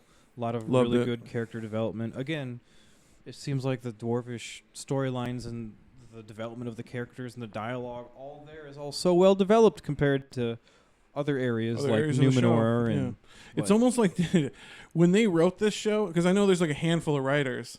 Did they were like, you go off and write this part, and we'll go off and write that part, and then they kind of come together. It's like that. That's kind of seemed like what they did. piecemealing. Yeah, piecemealing shit together. I don't know. It was weird. Like, did they write in opposite rooms? Like, what the fuck happened? You know? But he also, during the younger, this is when he delivers the message to his father about the offer for rings for Mithril, the proposition of Celebrimbor. Yeah, and younger Durin immediately he's like I don't trust it. He's like, by the way, I don't trust this motherfucker one bit. I don't trust this deal. I don't know. Oh, he tells him, he's like, I think it's my duty as a dwarf to tell you about this, but I don't trust this dude. Yeah. Very cool. Very cool. Yeah, we do spend a little more time after that in Pelargir We do with Theo and Isildur and the new Theo, girl. Isildur. There's a little bit with Theo where Theo talks to Theo, or excuse me, Arandir and Theo, where Arandir Yeah. talks to Theo about how he was born in Tries to play daddy a little bit. Beleriand. Yeah, and then Theo quite literally says, "You're not my dad, You're not my dad. and I don't care if we never talk again." Yeah. Nice. What a great, Very, what a nice very- kid. He's going through some shit, but it's also very teenage angst. Well, Very his mom bad, just died. His Yeah. mom did just die. That's Yeah. true. Isildur meets his lady friend. And Well, they're- confides in her about. yeah, he confides her about how he got his how- mom how- killed. How he thinks he got his mom killed. Everyone else thinks she just died, but he thinks that it was his Poor fault. Sharon. Sharon? Remember we named her because in the It's unnamed. yeah, his wife, Elendil's wife is unnamed in the lore. So we in the show when we were talking about Elendil, we called her Sharon. Or yeah, was it her? Something Was along it her those- or Isildur's wife? I can't. I some can't remember. generic, yeah. Yeah, Sharon. Yeah. Oh, then they go off to get Theo offers to help Isildur get his horse back That's right. because they get separated after Yeah. that one of those ambushes. Yes, and they go and they try to get his horse back from some evil men, and they ultimately succeed, do they not? Yeah, yeah. I thought all of that was kind of weird though. A little unnecessary. It's- They're clearly trying to build some kind of a relationship between Theo and Isildur for some reason. Yeah. Yeah, that one Isildur's everything needs more building, and it seems like that's what's happening. So I hope it goes somewhere. But right now, it's not terribly interesting. Hopefully, they got a whole lot of building to do because Isildur's character is a complicated and awesome. Supposed to be a Yeah, very it is. important character. Yeah. Oh, but it's after this we're back in Numenor. Yes. That's the this coronation. is the The second to the coronation. last scene in the episode, and it's a big one. The Yeah. coronation. Yeah, that's when the Palantir is brought in Yeah. front of everybody. Yeah, Elendil's daughter Aarion straight up sparks a mutiny during the ceremony by revealing that the queen had been using the Palantir, making everyone mad that she's using elf magic because elf equals bad in Numenor right now. So dumb. Pharazon's a little sneakier too. He's like, our queen would never resort to like elf trinkets. Oh yeah, or he something. starts being a little manipulative of the clever. crowd. And then she's like, no, we must keep it. And then This had that weird, where he, throws, where the eagle suddenly appears as and the he's, eagle Yeah. appears there too. So I still don't quite I don't get it. understand the eagle bit. I I don't get it at all. some people on the internet were saying that it was supposed to be a good thing if an eagle shows up at your coronation, so that means that it showed up because it was trying to show up for the queen. I think it's good for but the king's Pharazon sort of twisted it to make it look like it was showing up for him. I love the eagle just showing up and seeing him and being like, who the fuck is this asshole? And then, Yeah. That'd be funny if They almost made eagle- it seem like he had a connection with the eagle, though, which confused me because he the doesn't. do you Like, think What he if the- paid it off? Gave it a little money? Yeah. Maybe we find out next episode that he was feeding it crackers or something. what I would love is if the eagle just looked at saw everybody looking at it and was like, I guess this is as good a place as any to take a shit. And it just shits and then right flies on the off, porch there and it Yeah. flies away. I think the best connection I could make with the eagle just goes back to the scene with Pharazon and Miriam. Miriam? Muriel. yeah. Muriel. I think encourage the cowardly dog. Where they're deciding on which color. When they talk about red, that's when they do talk about the eagle. And Oh, yeah, Pharazon is yeah. wearing that crimson red during the Yep. coronation. Coronation. gotta use the right word here.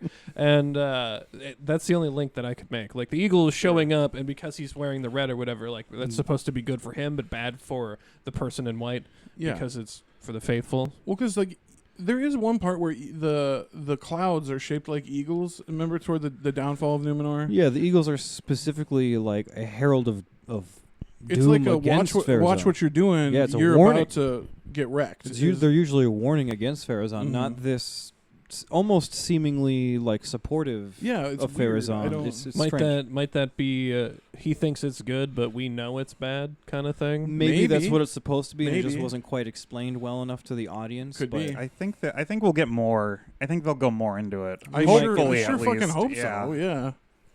But then the last scene in this episode is back in Eregion where they're making more rings. I think these are the dwarven rings. I think so. I think it is, yeah. Yeah. Because And isn't Durin King Durin there now? yes, Yep. King Durin is he there. made the trip, which Yep. is I think a pretty huge deal. That is Pretty- a very pretty big big deal, deal. And is this where we see Anatar kind of doing something He drops, weird? yeah, he drops that. He physically has a hand in the process. He this puts a time. little mustard in it. And then Yeah. Yeah, he a little juice. personally holds it in his hand and personally puts it in the mix and looks like he does a mental spell or something. Yeah, it's kind of like when you're playing what was it, craps, and you have the beautiful woman blow on the dice. Oh, you know? yeah.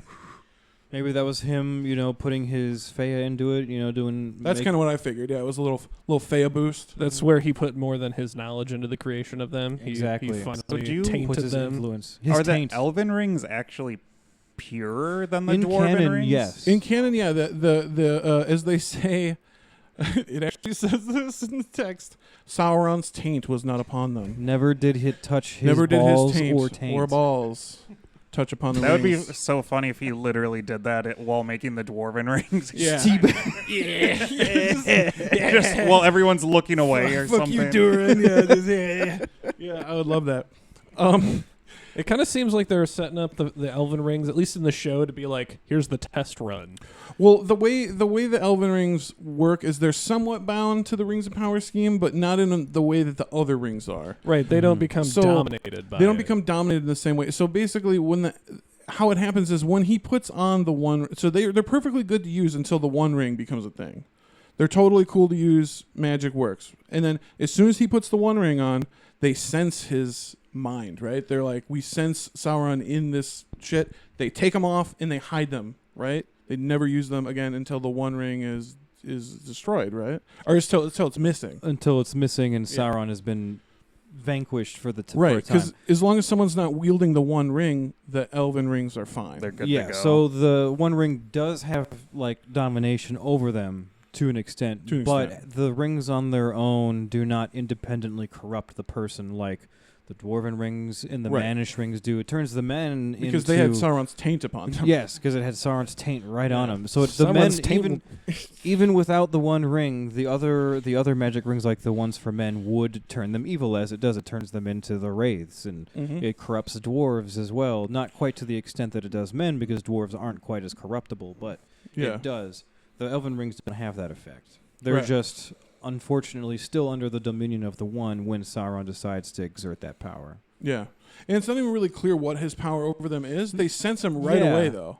Like, that's why we always say in the show, the funny thing about the Rings of Power scheme is it didn't work. Like, the reason the War of Elves and Sauron happens is because his scheme didn't work, and he wants the rings back. Just give them back. That's what Give we 'em say back. in the show. Just give them back, right? So, yeah, it's the whole thing. Like, it doesn't ever actually work. His whole bullshit doesn't actually work, you know? So... He gets closer than most, though. He Right. sure the hell does. He sure does. I mean, he's scary. He Don't get me tried. wrong. Oh, and in this scene, one of the last things we see in this scene is the fact that Durin the Younger actually observes what Anatar is doing and recognizes something bad is going on here when That's he different. drops that mithril in there. Like, he clearly recognized something bad happened there, and he was watching him. Mm-hmm. So, fun to see that play out. Yeah, it'll be interesting to see if we are going to get even more division between Mhm. the Durins.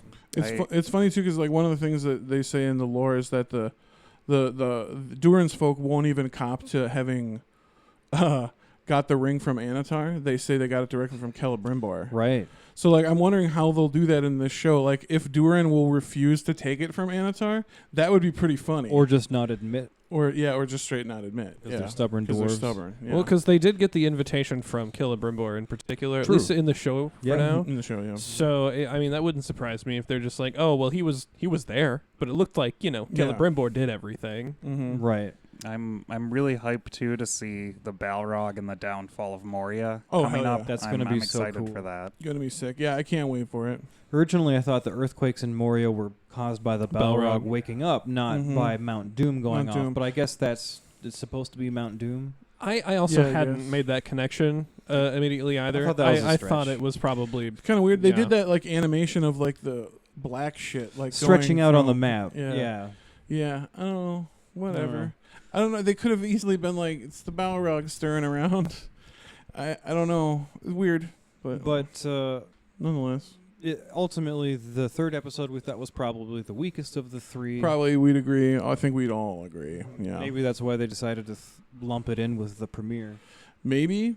Who knows? Yeah, who knows why Amazon does what Amazon does? I haven't given up on any of the storylines yet, though. No, I'm that's still true. I'm still willing to follow it all It's through. true. I'm so- hoping the Numenorian storyline can straighten its problems out, because that was the thing I was like most excited about for the show was as a Dunedain head seeing more Numenor or Getting to just see in Numenor general. at its height and then its fall, which is so Yeah. exciting. And like that's what's sad to me is like that's the most disappointing part of the show to me, and I wish I loved it more. But I mean, hopefully they'll get their shit together. I don't know. all right, boys. Let's end it on a positive note. Yeah, let's end it positively. Let's go down the line, starting with you. What was your like favorite thing about these 3 episodes? Like, what are you most looking forward to Ooh, developing? that is a good question. Probably, I just loved all the Sauron bits. I loved seeing Sauron be slimy and treacherous and backstabby and fucking deviant. I just love that shit. It was, like because that's what Sauron is. He's the baddest baddie. And you it know? was Yeah. it was better writing.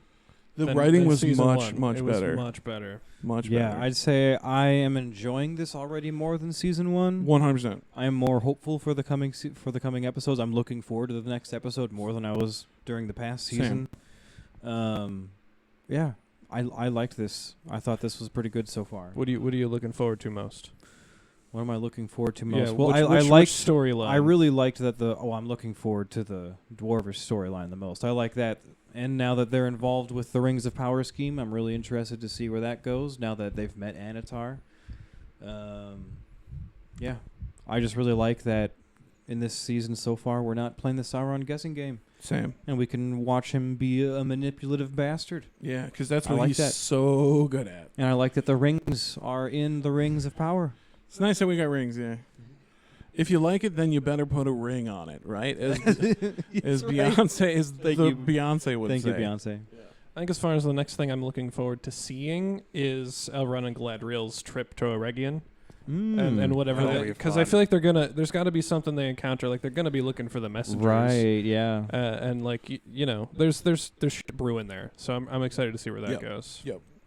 I'm excited to see Adar and Sauron kind of have like a confrontation. Their little Because you civil know war. that's coming. Oh yeah. So And yeah, there's I'm gonna be excited that to troll. see We're that. probably gonna see more trolls. Yeah, the troll should be sick. Yeah. Ooh. What if we see Troll v Balrog? Ooh, that'd be cool. Ooh. The Balrog. Yeah, troll Where V. would the I Balrog think a Balrog come would take into- a troll apart. I would say, like, I would love to see, like, 50 trolls versus a Balrog. That'd be cool. That'd be cool. I don't know where unless all of a sudden trolls decide to invade Moria and fight Durin's Bane for the dwarves or something. But I don't know. What about the Adar's armies? Aren't they kind of headed that way towards dwarvish realms? I was kind I of don't under the know. impression that I don't that's really know where they what were going. their movement is, Adar's folks' movement. They seem to be just, like, holding up to possibly gear up to fight Sauron, right? They think that he teamed up with Celebrimbor or something. So I Yeah. think they're headed to Eregion. I think. Oh, they are? but- Okay. Yeah, there's I gonna must have not shit's caught gonna that. go down in Eregion. It's gonna be Oh, like yeah. a Wild West duel where Well, I mean, Elrond and Galadriel pull up along with the troll and this is hopefully leading up to one of the craziest wars in the Second Age, the War of Elves and Sauron, Right. which is Sauron. I don't know, because I know, Joe, you don't know much about Second Age. He controls more territory at that point than pretty much he's creeping into Eriador on the western side of the Misty Mountains. He controls over half of Middle Earth. Yeah, it's crazy. Like, he is crazy. crazy powerful Mhm. in the Second Age. Like, he comes back with a motherfucking vengeance. It's. I hope they do it justice. I All think that's that's about all we it. have Wraps to it up. say. Yeah. That's What it. we got. We finally run out of shit to say. That's the season 2 premiere, you guys. 3-episode premiere. Yeah. Whew. And if We did it. Yeah, we did it. And if you are just if this is your first taste of KoT, we are a mostly audio only podcast. Find us wherever you get your podcasts. But yeah, check out the join the Discord too. Talk to us. Yeah, you can find everything you need at www.keepontolkien podcast. We'll keepontolkien.com. Nope, keepontolkien.com. Keepontolkien.com. That's You'll where you find go. everything there. Everything's there. Links to it all. Discord, social media, Mm-hmm. Do it, our guys. shop if you want to help support us. We do everything for free. We love it. Check it out. Yeah. And thanks for watching, guys. Yeah. Thanks for Yeah, watching. Thanks for watching. I am Danny J, And I'm Joel N. I'm Trevor D. I'm Joe Vasky. and together we are Keep on on Tolkien. Tolkien. Hooray.